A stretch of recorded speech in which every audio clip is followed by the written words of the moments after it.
temporal finitism is the idea that time is finite. The philosophy of Aristotle, expressed in such works as his Physics, held that although space was finite, with only void existing beyond the outermost sphere of the heavens, time was infinite. This caused problems for medieval Islamic, Jewish, and Christian philosophers, who were unable to reconcile the Aristotelian conception of the eternal with the Abrahamic view of creation.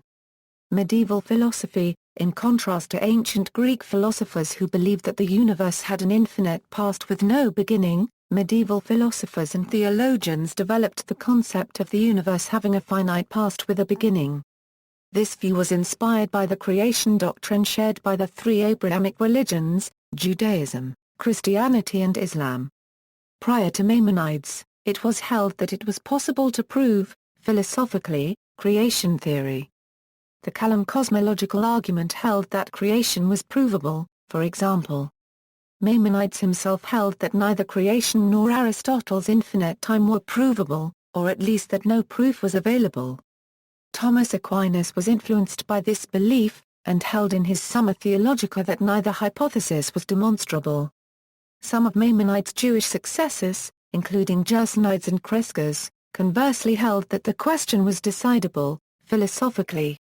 John Philoponus was probably the first to use the argument that infinite time is impossible, establishing temporal finitism. He was followed by many others including Al-Kindi, Sordi again, Al-Ghazali, Saint Bonaventure and Immanuel Kant. The argument was revisited once again by William Lane Craig in light of the idea of transfinite numbers in modern mathematics. Philoponus' arguments for temporal finitism were severalfold. Contra Aristotelium has been lost, and is chiefly known through the citations used by Simplicius of Cilicia in his commentaries on Aristotle's Physics and Decalo. Philoponus' refutation of Aristotle extended to 6 books, the first 5 addressing Decalo and the 6th addressing Physics, and from comments on Philoponus made by Simplicius can be deduced to have been quite lengthy. A full exposition of Philoponus' several arguments, as reported by Simplicius, can be found in Sorabji, listed in further reading.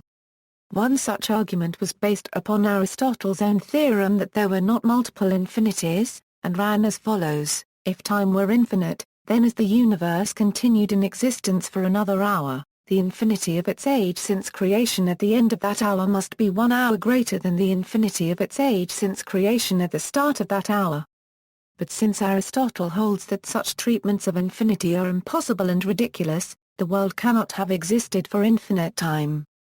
Philoponus' works were adopted by many, most notably early Muslim philosopher, Al-Kindi, the Jewish philosopher, Sordi again, and the Muslim theologian, Al-Ghazali. They used his 2 logical arguments against an infinite past, the first being the argument from the impossibility of the existence of an actual infinite, which states, an actual infinite cannot exist. An infinite temporal regress of events is an actual infinite. An infinite temporal regress of events cannot exist. The second argument, the argument from the impossibility of completing an actual infinite by successive addition, states, an actual infinite cannot be completed by successive addition. The temporal series of past events has been completed by successive addition. The temporal series of past events cannot be an actual infinite. Both arguments were adopted by later Christian philosophers and theologians, and the second argument in particular became more famous after it was adopted by Immanuel Kant in his thesis of the first antinomy concerning time. Modern philosophy, Immanuel Kant's argument for temporal finitism, at least in one direction, from his first antinomy, runs as follows. If we assume that the world has no beginning in time, then up to every given moment an eternity has elapsed, and there has passed away in that world an infinite series of successive states of things. Now the infinity of a series consists in the fact that it can never be completed through successive syntheses.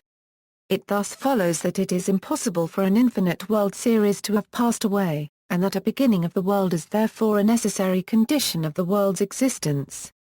Modern mathematics generally incorporates infinity, especially after the work of Georg Cantor.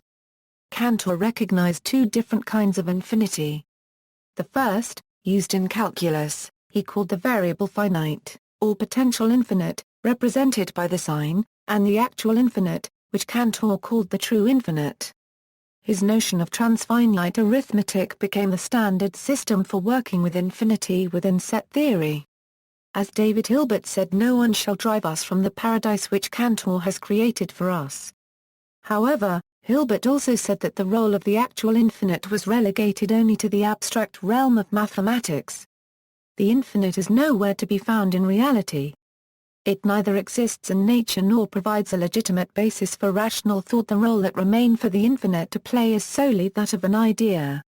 In transfinite arithmetic, inverse operations of subtraction and division with infinite quantities are prohibited because they lead to contradictions.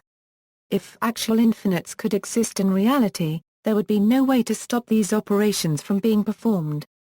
Philosopher William Lane Craig argues that if the past were infinitely long, it would entail the existence of actual infinites in reality. Craig and Sinclair also argue that an actual infinite cannot be formed by successive addition. Quite independent of the absurdities arising from an actual infinite number of past events, the formation of an actual infinite has its own problems. For any finite number n, n plus 1 equals a finite number. An actual infinity has no immediate predecessor. The Tristram-Shandy paradox also illustrates the absurdity of an infinite past. Bertrand Russell asks us to imagine Tristram-Shandy, an immortal man who writes his biography so slowly that for every day that he lives, it takes him a year to record that day. Suppose that Shandy had always existed. Since there is a one-to-one correspondence between the number of past days and the number of past years on an infinite past, one could reason that Shandy could write his entire autobiography.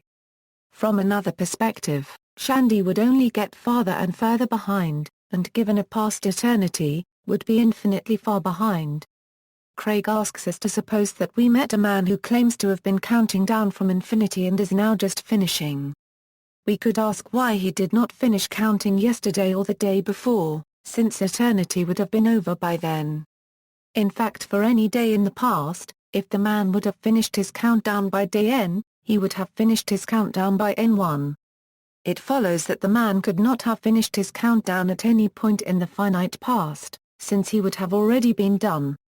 The physicist P.C.W. Davis argues that these paradoxes are not mere armchair cosmology.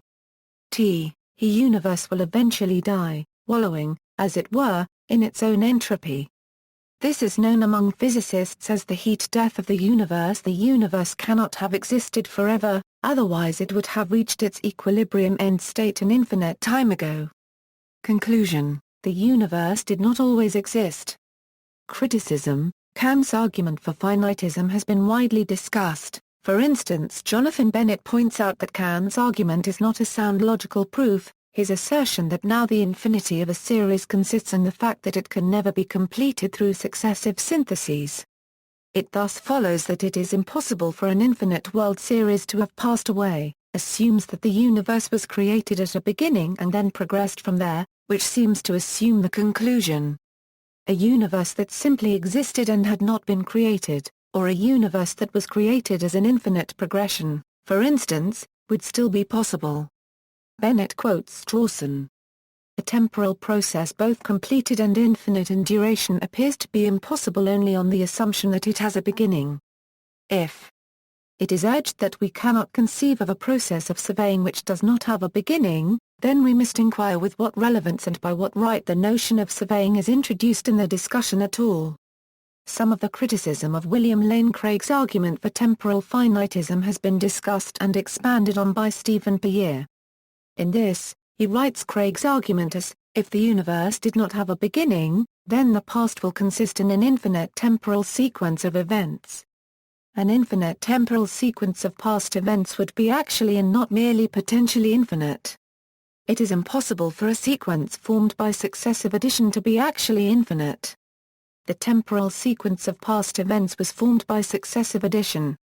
Therefore, the universe had a beginning. Peyer points out that Aristotle and Aquinas had an opposing view to point 2, but that the most contentious is point 3. Peyer says that many philosophers have disagreed with point 3, and adds his own objection: consider the fact that things move from one point in space to another. In so doing, the moving object passes through an actual infinity of intervening points. Hence, motion involves traversing an actual infinite. Accordingly, the finitist of this stripe must be mistaken. Similarly, whenever some period of time elapses, an actual infinite has been traversed, namely, the actual infinity of instants that make up that period of time. Bayer then points that Craig has defended his position by saying that time might or must be naturally divided, and so there is not an actual infinity of instants between two times. Bayer then goes on to argue that if Craig is willing to turn an infinity of points into a finite number of divisions, then points 1, 2 and 4 are not true. An article by Louis J. Swingrover makes a number of points relating to the idea that Craig's absurdities are not contradictions in themselves, they are all either mathematically consistent, or do not lead to inescapable conclusions.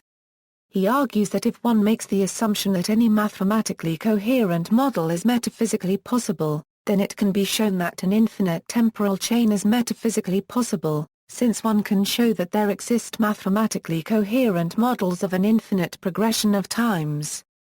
He also says that Craig might be making a cardinality error similar to assuming that because an infinitely extended temporal series would contain an infinite number of times, then it would have to contain the number infinity. Quentin Smith attacks their supposition that an infinite series of past events must contain some events separated from the present event by an infinite number of intermediate events, and consequently that from one of these infinitely distant past events the present could never have been reached. Smith asserts that Craig and Wiltrow are making a cardinality error by confusing an unending sequence with a sequence whose members must be separated by an infinity. None of the integers is separated from any other integer by an infinite number of integers, so why assert that an infinite series of times must contain a time infinitely far back in the past? Smith then says that Craig uses false presuppositions when he makes statements about infinite collections, often based on Craig finding things unbelievable, when they are actually mathematically correct. He also points out that the Tristram-Shandy paradox is mathematically coherent, but some of Craig's conclusions about when the biography would be finished are incorrect. Ellery Eales expands on this last point by showing that the Tristram-Shandy paradox is internally consistent and fully compatible with an infinite universe. Graham Oppy, embroiled in debate with Oderberg, points out that the Tristram-Shandy story has been used in many versions. For it to be useful to the temporal finitism side, a version must be found that is logically consistent and not compatible with an infinite universe. To see this, note that the argument runs as follows: if an infinite past is possible, then the Tristram-Shandy story must be possible. The Tristram-Shandy story leads to contradiction. Therefore, an infinite past is not possible. The problem for the finitist is that point 1 is not necessarily true. If a version of the Tristram-Shandy story is internally inconsistent, for instance, then the infinitist could just assert that an infinite past is possible, but that particular Tristram-Shandy is not because it's not internally consistent. Oppy then lists the different versions of the Tristram-Shandy story that have been put forward and shows that they are all either internally inconsistent or they don't lead to contradiction. References. Further reading: Robert Bunn. Review of Time, Creation, and the Continuum, Theories in Antiquity and the Early Middle Ages by Richard Sorabji. Philosophy of Science 55, 304 306 doi, 10.1086/289436. Jorgo Hintika. Aristotelian Infinity. The Philosophical Review 75, 197 218 doi, 10.2307/2183083. JSTOR 2183083. Maimonides. The Guide to the Perplexed 2. Translated by M. Friedlander. London, Dover pages 15 25. A. W. Moore. Medieval and Renaissance Thought. The Infinite. Routledge pages 46 49. ISBN 0-415-25285-7. Richard Sorabji. Did the Universe Have a Beginning? The Philosophy of the Commentators, 200 600 AD. Cornell University Press pages 175-188. ISBN 0-8014-8988-1. Ben Waters. Methuselah Unregistered Trademark S. Diary and the Finitude of the Past. Philosophia Christi 15, 463-469. Michael J. White. Aristotle on Time and Locomotion.